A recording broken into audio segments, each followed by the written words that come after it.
Madame Henriette Bélier, la grande sœur, marraine du Coco Provi, Mesdames et Messieurs les ministres, Honorable Soumaoro Farikou, député maire d'Adjamé, Messieurs les maires de Zenoula et d'Abengourou, Messieurs les DG de la BNI, Madame Golelou Ilie Yvonne, épouse Kra, présidente de la nouvelle Coco Provi, Mesdames les présidentes des marchés, chères sœurs, Mesdames et Messieurs, c'est avec beaucoup de joie que je me retrouve parmi vous ce matin. Je voudrais vous dire merci pour l'honneur que vous m'avez fait en m'invitant, m'associant à cette cérémonie.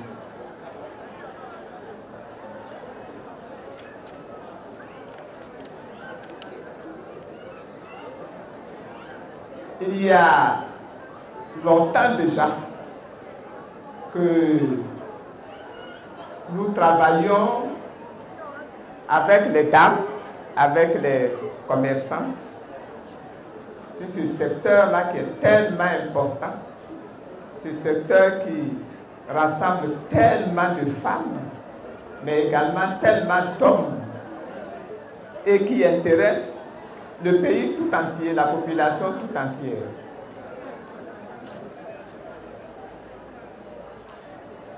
Déjà à l'époque, je m'étais engagé fortement à soutenir les femmes, à les accompagner.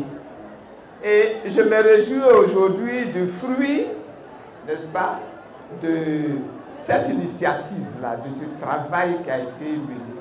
Ça n'a pas été, je suis sûr, un travail facile. Je voudrais, comme les premiers qui m'ont précédé, saluer la mémoire de la maman. Une femme qui avait une vision claire dans son esprit. Une femme qui savait comment aller. Une femme qui non seulement savait comment aller, mais savait comment mobiliser autour d'elle pour atteindre son objectif. Et une femme qui était prête à mouiller le maillot pour que son objectif-là soit réalisé. Et la dernière chose que je retiens de cette femme-là, c'est qu'elle a été une femme généreuse. C'est-à-dire qu'elle a eu une vision, elle a eu une idée, mais elle n'a pas une idée pour elle seule. Elle aurait pu se contenter d'être une grande commerçante. Et mes mamans Gouraud sont réputées déjà pour avoir cette qualité-là.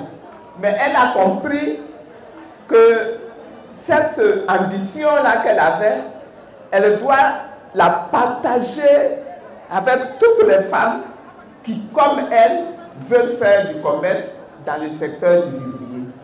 Et si on doit la féliciter, aujourd'hui encore, c'est pour cela. C'est pour cette vision généreuse, c'est pour cette vision empreinte d'amour, c'est pour cette témérité, parce qu'elle n'a pas hésité à frapper à toutes les portes. Je voudrais saluer à sa suite sa fille, Yvonne, que j'ai connue quand elle faisait ses premiers pas dans ce métier-là, avec sa maman. Et aujourd'hui, la voici qui a réussi à bâtir, à moderniser, à assainir un espace de commercialisation, à moderniser cet espace de commercialisation. Félicitations.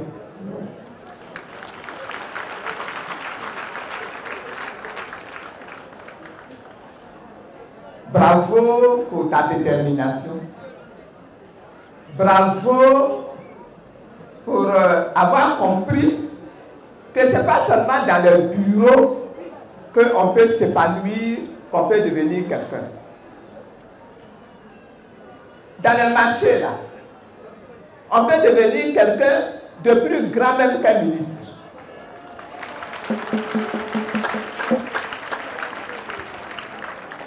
Et de l'avoir compris et d'avoir accepté de mettre la main à la charrue, je pense que ça mérite qu'on te félicite. Merci au maire qui l'a compris et qui l'accompagne. Merci au DG de la BNI qui l'a compris et qui l'accompagne. Et je voudrais, avec votre permission, profiter de la présence du DG de la BNI pour dire que dans ce secteur du vivier-là, il est tellement besoin d'investissement, d'argent pour aider les femmes à s'en sortir. À l'époque, en 2001, 2002, 2003, quand j'ai discuté avec elles, une de leurs préoccupations, c'est de pouvoir se doter de véhicules adaptés pour transporter les produits depuis les champs jusqu'à Abidjan, jusqu'au marché, pour commercialiser sans qu'il y ait trop de pertes. Ce problème-là demeure encore. Quand vous regardez dans les pays européens, les véhicules qui sont utilisés pour transporter l'aubergine, enfin là-bas il n'y avait pas d'aubergine, ici encore, pour transporter la tomate, pour transporter les bananes, c'est des véhicules qui sont différents des véhicules que nous utilisons ici pour transporter les sacs de café, les sacs de cacao, les sacs d'anacarde. Or, ici, les femmes sont obligées d'utiliser ces véhicules-là de transport. Et quand leurs produits arrivent à Abidjan, le tiers est écrasé sous le poids des premiers. Monsieur le DG de BNI, si vous pouviez aider les femmes à acquérir ces véhicules-là pour transporter leurs produits.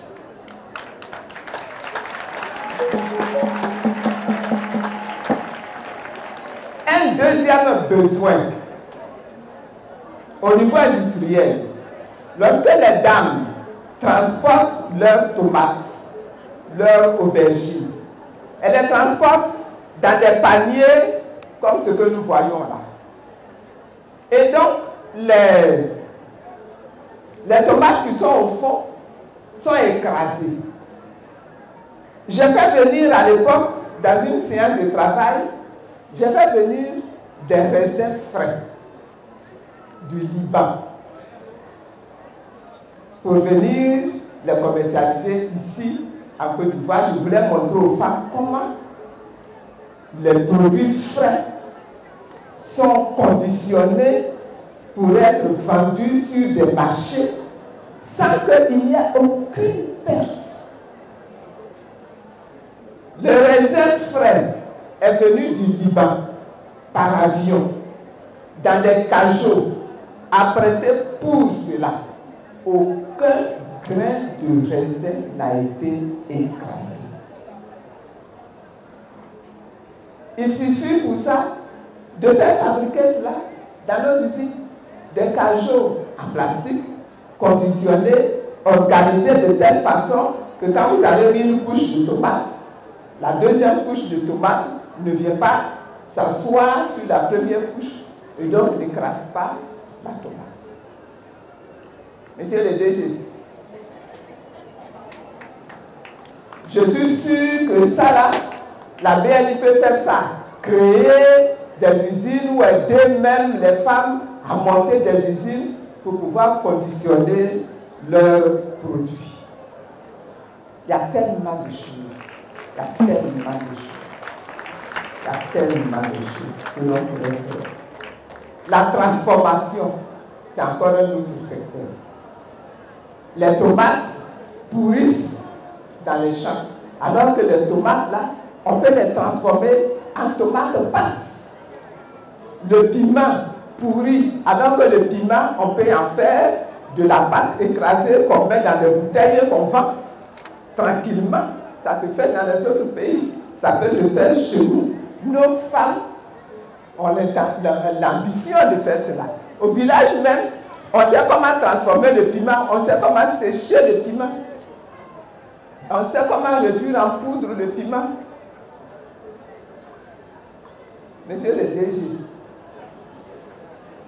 je suis sûr qu'en rentrant chez vous à la maison, là, vous allez vous asseoir, regarder ces dossiers et puis voir qu'en investissant, on va créer de nouveaux emplois. Mais on va aider les femmes à aller plus loin que juste la commercialisation sur le marché. Et ça va permettre même à la BNI d'avoir de nouveaux secteurs d'investissement et de faire de l'argent. Je voudrais m'arrêter là en vous félicitant encore pour tout ce travail que vous faites, pour toute cette mobilisation, pour toute cette joie que vous avez, que vous produisez, et pour toute cette espérance que vous levez dans nos cœurs, parce que vous nous démontrez, mesdames, que vous êtes là. On peut compter sur vous. On ne peut pas vous écarter. On ne peut rien faire sans vous. Que Dieu vous bénisse. Et que Dieu bénisse la Côte d'Ivoire. Amen. Merci beaucoup, madame.